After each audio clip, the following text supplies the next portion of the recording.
श्रीमद्भगवद गीता अध्याय 10 श्लोक 22 में भगवान कृष्ण ने कहा है कि वेदानाम सामवेदो अस्मि, वेदों में मैं सामवेद हूँ। देवानाम अस्मि वासवः, देवताओं में इंद्र हूँ। इंद्रियाणाम मनः चास्मि, इंद्रियों में मैं मन हूँ। और भूतानाम अस्मि चेतना, और प्राणियों में मैं चेतना हूँ। सामवेद ही क्यों? ये पहला प्रश्न है। 4 वेद हैं, ऋग्वेद, यजुर्वेद, सामवेद, अथर्ववेद। उन्होंने सामवेद को ही क्यों चुना?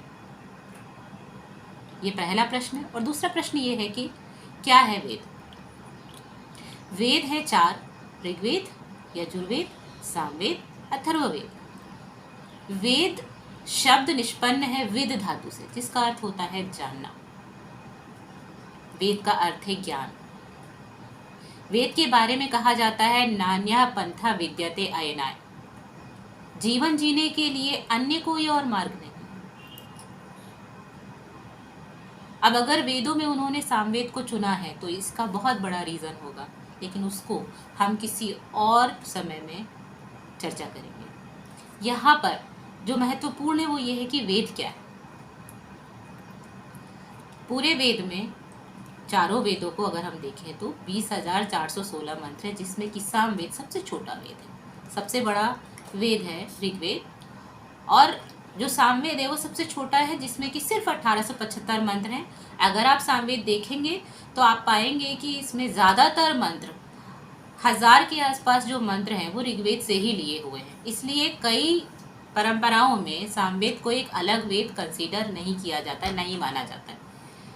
लेकिन हम सामवेद को एक वेद मानकर चल रहे हैं। हम उस बारे में भी किसी और समय पर बात कर सकते हैं। यहाँ महत्वपूर्ण ये है कि सामवेद क्या है और क्यों है उसकी इतनी महत्ता कि भगवान कृष्ण ने उसको चुना है अपने व्यक्तित्व के लिए, जैसे उन्होंने नरों में अर्जुन को चुना है। श्रीमद्भगवद गीता का वेद से बहुत बड़ा कनेक्शन है, क्योंकि ऐसा कहा जाता है कि श्रीमद्भगवद गीता का जो ज्ञान है वो भी वेद से लिया हुआ है। अब यहाँ पर जब हम सामवेद की चर्चा कर रहे हैं तो इसका और भी चीज़ें देख लेते हैं कि इसकी क्या महत्ता है, कैसे महत्ता है। सामवेद का उपवेद होता है गंधर्व वेद, जैसे ऋग्वेद का होता है आयुर्वेद। पूरा आयुर्वेद, पूरा मेडिकल साइंस निकला है ऋग्वेद से। वैसे ही सामवेद से निकला है संगीत, गान। साम गान करके बहुत सारी बीमारियों को ठीक करना, साम गान के द्वारा फ्रीक्वेंसी पहुंचाना यूनिवर्स में, और वहाँ से ऐसे नए नए चीज़ों का सॉल्यूशन और कनेक्शंस ये डेवलप करना, ये इस वेद की महत्ता है, जो कि अपने आप में यूनिक है।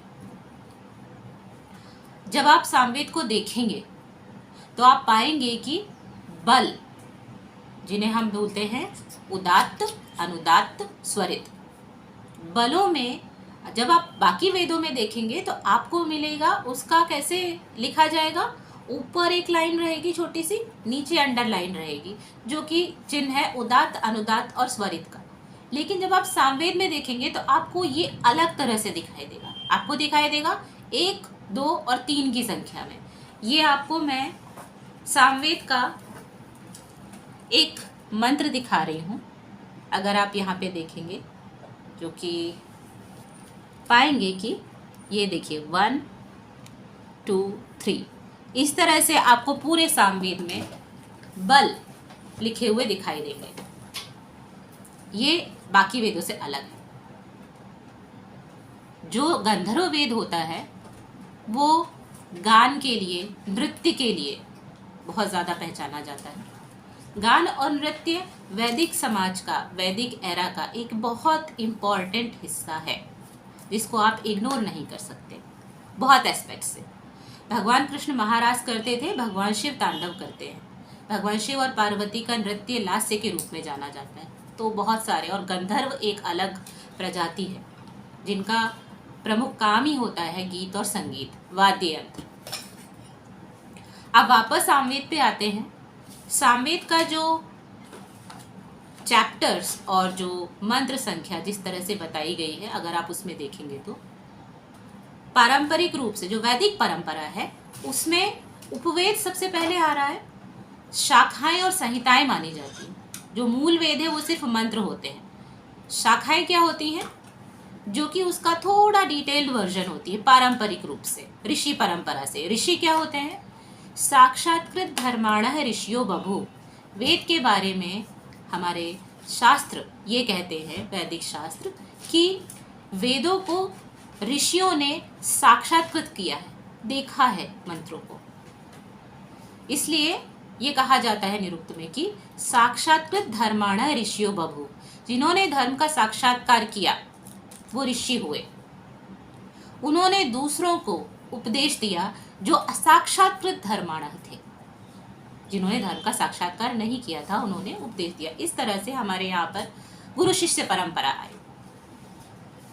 दूसरी चीज ये है कि ऋषियों के बारे में ये भी कहा जाता है ऋषियों मंत्र दृष्टार है। ऋषि मंत्र दृष्टा होते हैं। अब आप चारों वेदों में अगर देख लेंगे तो चारों वेदों में ऋषि हैं, हर मंत्र के ऋषि हैं। अगर आप कभी भी कोई भी वेद देखें खोलकर, आप देखेंगे हर एक मंत्र के साथ में 3 से 4 चीजें हैं जो कि इंक्लूड है, हर मंत्र में होती है, हर मंत्र में मेंशन्ड है। वो कौन कौन सी चीजें होती हैं, मंत्र का ऋषि, मंत्र का देवता, मंत्र का छंद, आपको हर मंत्र में मिलेगा। जब आप कोई भी, जैसे आप इसको अगर उठाएंगे, इसमें आप अगर पहला मंत्र देखते हैं सामवेद का, इसमें आपको मिलेगा कि भरद्वाज ऋषि हैं। इस मंत्र को ऋषि भरद्वाज ने देखा है। देवता इस मंत्र का अग्नि है और छंद गायत्री है। मंत्र क्या है, अग्न आया ही बीतिये गृणानो हव्य दातिये नी होता सत्सी वरिषि। अब ये जो मंत्र है ये ऋग्वेद में भी आया है, पर यही सामवेद का पहला मंत्र है। इतने रहस्य हैं हमारे वैदिक परंपरा, वैदिक युग में, कि हम उसको खोलते खोलते हमारी पीढ़ियां गुजर जाएंगी। लेकिन सच ये है कि उनको जानना हमारे लिए इसलिए ज़रूरी है कि उसके बिना हम आज हमारी जो समस्याएं हैं, या हमारा जो डेवलपमेंट है, या हमारी जो पीस है, या हमारी जो आत्मा है, उसको हम सही तरह से अलाइन नहीं कर पा रहे हैं। तो ये जानना ज़रूरी है कि ये क्या रहस्य है। आज जिस हम ज्ञान को समझने की कोशिश कर रहे हैं वो सारे ज्ञानों में सबसे गूढ़ ज्ञान है, जिसको हम कह रहे हैं वेद, और जिसमें से हम जिस पे फोकस कर रहे हैं वो है सामवेद, क्योंकि ये सबसे छोटा है। अगर आप शाखाओं में जाते हैं तो शाखाओं में हर एक वेद की शाखाएं होती हैं। ऐसे माना जाता है कि वेदों की कुछ 1000 से ज़्यादा शाखाएं हैं, पर अभी कुछ ही शाखाएं हैं, 11-12 शाखाएं जो कि मौजूद हैं, आपको अभी अवेलेबल मिलती, क्योंकि वेद पुरातन ज्ञान है। तो उसको अभी तक के लाने में बहुत ज़्यादा लोगों ने बहुत मेहनत की है, हमारे ऋषियों ने, हमारे महर्षियों ने, हमारे देवर्षियों ने बहुत मेहनत की है। पर वो सब मेहनत क्या हुआ है कि समय के साथ साथ कुछ चीज़ें विलुप्त हो गई। क्यों विलुप्त हुई, आप चाहे मध्यकालीन इतिहास में देख सकते हैं, मॉडर्न इतिहास में देख सकते हैं। मुगलों ने और ब्रिटिशर्स ने, सब ने हमारी जो संस्कृति है उसको कितना ज़्यादा नुकसान पहुंचाया। आज हम उस संस्कृति को वापस रिटेन करने की कोशिश कर रहे हैं, अभी तक कोशिश कर रहे हैं। अब आप देखिए, शाखाओं की बात करेंगे तो सामवेद की 3 शाखाएं हैं जो कि उपलब्ध हैं, कौथुम, राणायनी और जैमिनी। संहिता भी बोलते हैं हम इनको। संहिता में और मूल वेद में क्या अंतर है, मूल वेद सिर्फ मंत्रों की बात करता है, पर जब आप संहिता ओपन करेंगे तो थोड़ा सा डिटेल है। वेदों का पहला भाष्य माना जाता है संहिताएं। तो जब ये संहिताओं को आप देखेंगे तो ये आपको हेल्प करेंगी उस मंत्र के अर्थ को समझने में, क्योंकि वेद का हर एक मंत्र, सामवेद का हर एक मंत्र बहुत गहरा अर्थ लिए हुए है। उसके आप काउंटलेस मीनिंग निकाल सकते हैं और वो सारे मीनिंग आपके सही होंगे। डिपेंड करता है कि आप किस स्थिति और किस काल में करते हैं। इसलिए वेद के बारे में ये बोला जाता है कि देवस्य पश्य काव्यम न ममार न जीर्यति, न मरा न पुराना होता। ये कभी जीर्ण नहीं होता, इसका ज्ञान कभी जीर्ण नहीं होता। ऐसा कैसे है, क्योंकि बहुत मेहनत की है लोगों ने। पाठ हैं जिसके थ्रू उन्होंने वेद मंत्रों को उनके ओरिजिनल रूप में संभाल कर रखा है। देव यज्ञ होते हैं जिनमें हम उन्हीं मंत्रों का इस्तेमाल करते हैं इमेजिन कीजिए कि अगर हमने किसी भी मंत्र में कुछ भी गलत अगर भेज दिया यूनिवर्स में, तो उसके कैसे रिजल्ट हो सकते हैं, अर्थ का अनर्थ हो सकता है। स्वाध्याय भी अगर आप करना चाहेंगे तो आपको उसमें वेद के अर्थों को सही तरह से समझना ज़रूरी है, क्योंकि आपके इमोशंस जब जाएंगे, जब आप रिसाइट करते हैं किसी भी मंत्र को, पाठ करते हैं आप किसी भी मंत्र का, तो बिना इमोशन के आप उसको पहुंचाएंगे यूनिवर्स में तो उसका वो असर नहीं आएगा जो आपके इमोशन के साथ आएगा। इसी को हम बोलते हैं निष्ठा, भक्ति, डिवोशन, समर्पण। तो वेद मंत्रों के बारे में आगे बढ़ने से पहले, क्योंकि पूरा वेद ही समझना एक अपने आप में अलग पूरा विषय है, लेकिन यहाँ जो मैं बताना चाहूँगी वो है सामवेद। सामवेद को अगर आप देखेंगे तो इसमें आर्चिक होते हैं। जैसे ऋग्वेद में मंडल, सूक्त, मंत्र होते हैं, वैसे सामवेद में आर्चिक होते हैं। 3 आर्चिक होते हैं, पूर्वार्चिक, महानाम्य आर्चिक और उत्तरार्चिक। इसमें दशती होती है। दशती क्या है? 10 मंत्रों का समूह।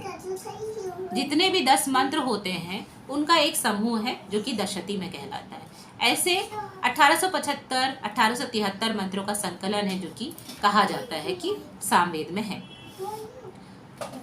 ऋग्वेद के मंत्र सामवेद में जब आए हैं तो एज इट इज कॉपी नहीं है, किसी ना किसी मंत्र का छोटा सा चेंज आपको दिखाई देगा। जैसे कि एक एग्जाम्पल लेते हैं, सनह पितेव सूनवेग्ने सुपायनुभव सचस्वनः स्वस्तये। अब यहाँ पर ये मंत्र अगर मान लीजिए, मैं सिर्फ एक उदाहरण ले रही हूँ, यही मंत्र जब बाद में आया है तो ये हो गया है सनह पितेव सूनवेग्ने सुपायनुभव सचस्वनः स्वेग्रहे। तो जब स्वेग्रहे और स्वस्तये बोला तो दोनों, क्योंकि शब्द परिवर्तित हुआ है तो पूरे मंत्र का अर्थ परिवर्तित हो गया है। तो दोनों मंत्र एक ही नहीं कहे जा सकते।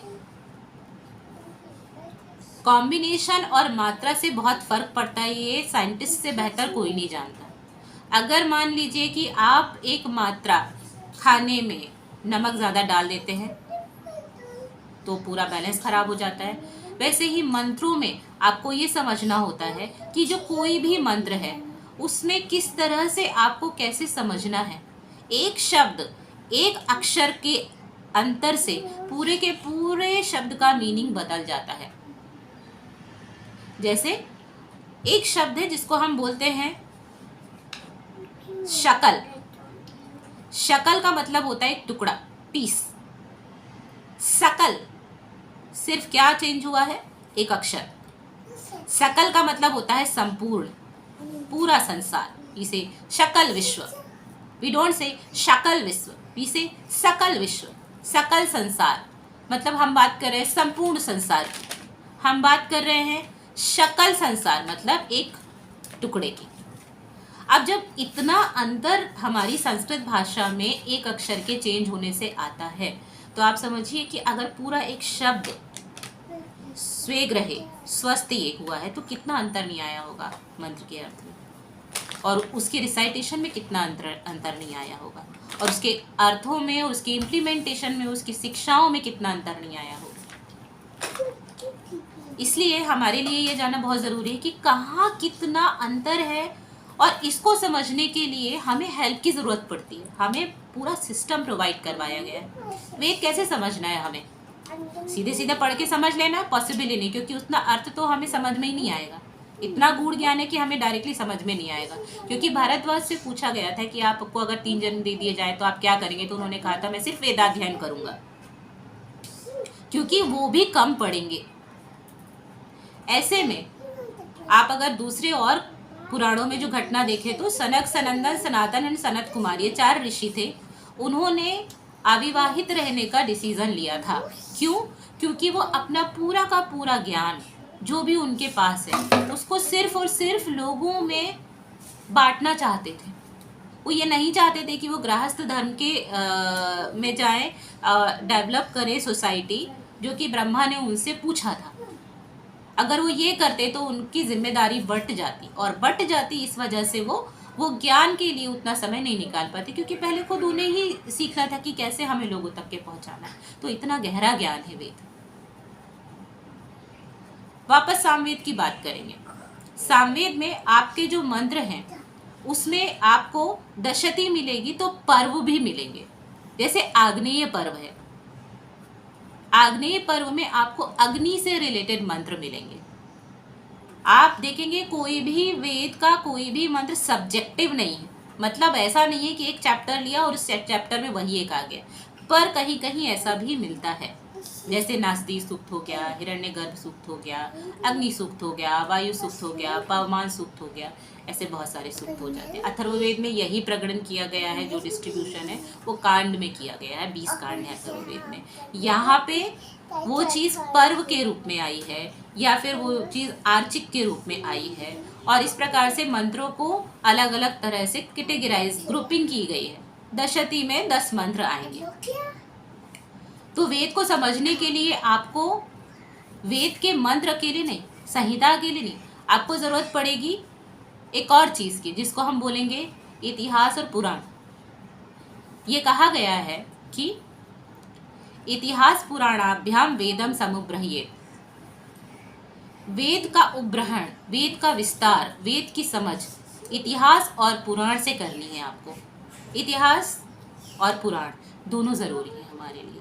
दोनों के बिना आप वेद के किसी भी मंत्र का अर्थ सही तरह से नहीं समझ पाएंगे, आपको दोनों की ज़रूरत पड़ेगी। दूसरी चीज़, 6 वेदांग होते हैं: शिक्षा, कल्प, व्याकरण, निरुक्त, छंद, ज्योतिष। जब आप हर एक मंत्र का छंद वहाँ मेंशन देख रहे हैं तो आपको पता होना चाहिए कि छंद क्या है, गायत्री छंद क्या होता है, या देवता क्या होता है मंत्र का। मंत्र का देवता उस मंत्र का प्रमुख विषय माना जाता है। ये वो देवता नहीं है जो कि देवलोक में रहते हैं, ये वो देवता है जो कि मंत्र का विषय है। जैसे अग्न आया ही वीतये में मंत्र का प्रमुख विषय है अग्नि, अग्नि के बारे में बात की गई। और भी विषय होते हैं मगर प्रधान विषय, प्रमुख विषय हमारा पहला फोकस होता है। इस हिसाब से मंत्र का देवता वहाँ ऑलरेडी लिखा हुआ है, हमें अलग से पता करने की ज़रूरत नहीं, हर मंत्र के साथ आपको दिखेगा। ये कुछ चीज़ें हैं जो कि आपको ध्यान रखनी ज़रूरी है। दूसरा, वेद के लिए एक अलग व्याकरण आता है, बनाया गया है उसके उच्चारण के लिए सही तरह से। सामवेद का साम प्रातिशाख्य है, ऋग्वेद का ऋग प्रातिशाख्य है। प्रातिशाख्य एक अलग विषय है जिसमें आपको व्याकरण मिलेगी। तो आप जब सब इन सबको इकट्ठा करेंगे, 6 वेदांग इकट्ठा करेंगे, इतिहास पुराण आप इकट्ठा करेंगे, जब आप प्रातिशाख्य इकट्ठा करेंगे, उसके बाद में जाके आप जब वेदों को पढ़ना शुरू करेंगे तो आपको पता चलेगा कि वेद में किस तरह का ज्ञान है। वो भी जब कोई भी ज्ञान किया जाता है, कोई भी ज्ञान को समझा जाता है, तो उसका एक प्रॉपर परंपरा होती है, आपको वो परंपरा भी फॉलो करनी होती है। जो हम यहाँ कर रहे हैं वो ये है कि सामवेद तीनों वेदों में सबसे छोटा है, उसको हम एक एक मंत्र करके समझ रहे हैं सरल हिंदी में। सरल हिंदी क्यों? क्योंकि और कोई भाषा, जैसे पुरातन जो हमारी संस्कृति है, वैदिक संस्कृति, उसमें जो अर्थ होते थे वो वैदिक संस्कृत से वैदिक संस्कृत में होते थे। फिर बाद में क्या हुआ कि वैदिक संस्कृत लोगों को समझ में आनी कम हो गई, तो लोगों ने फिर क्या किया, उसको सरल संस्कृत, सरल संस्कृत, सरल संस्कृत। आज की भाषा में संस्कृत लोग जानते नहीं, तो इसीलिए हमें उस भाषा का उपयोग करना पड़ता है जिस भाषा को लोग जानते हैं, क्योंकि यही हमारे ऋषियों ने किया है। सनक, सनंदन, सनातन और सनत कुमार ने उस भाषा में वेद को समझाया है जिस भाषा में लोग समझते हैं। हमारे देवताओं ने, हमारे जो एंसेस्टर्स हैं, भगवान राम, भगवान कृष्ण, उन्होंने वहाँ से धर्म की स्थापना करना शुरू की है जहाँ पर लोग थे, और उसको वहाँ तक पहुँचाया। एक माँ अपने बच्चे को एकदम से सब नहीं सिखा देती, एक शिक्षक अपने शिष्य को एकदम से सब नहीं सिखा देता, धीरे धीरे धीरे धीरे शुरू करता है, वहाँ से शुरू करता है जहाँ से वो समझ सकता है और फिर आगे तक पहुँचता है। इसलिए हमने हिंदी भाषा चुनी है ताकि हम ज़्यादा से ज़्यादा लोगों तक जो हिंदी समझें, हिंदी जानें, हम उनको हिंदी में वेदों का सरल अर्थ समझा सकें।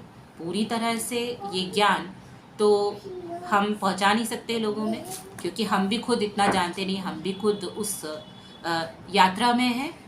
लेकिन जितना हमारा बेस्ट एफर्ट हो सकते हैं, जो भी हम बेस्ट प्रोवाइड करवा सकते हैं, जितना भी हमारा ज्ञान है, उस ज्ञान के हिसाब से आपको सामवेद का एक एक मंत्र, प्रथम मंत्र से लेकर आखिरी 875वें मंत्र तक के हर एक मंत्र का हिंदी में सरल अनुवाद हम आप तक के पहुंचाने की पूरी पूरी कोशिश कर रहे हैं। इस प्रयास में साथ देने के लिए आप लोगों का बहुत बहुत धन्यवाद। आइए सामवेद की यात्रा में चलते हैं।